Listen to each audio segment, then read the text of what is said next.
आजपासून एक नवीन सुरुवात केली आहे। हेल्दी खायचंय।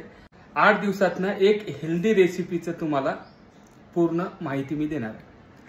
तर आजची रेसिपी आहे मुंगलेटची। मुंगलेट केलेले आहे आज, दाखवतो तुम्हाला। हे बघा मुंगलेट,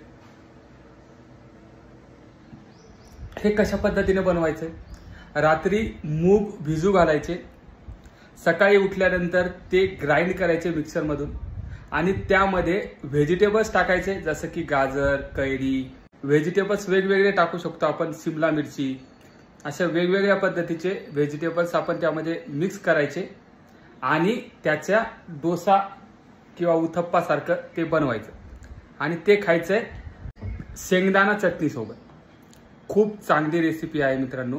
एका मुंगलेटमध्ये आपल्याला 9 ग्रॅम प्रोटीन मिळतं। 2 जर खाल्ले तर 18 ग्रॅम प्रोटीन आपल्याला या मुंगलेट मधून मिळू शकतात। क्या बात। हेल्दी पण टेस्टी असू शकतं, फक्त रेसिपीज तशा असल्या पाहिजे।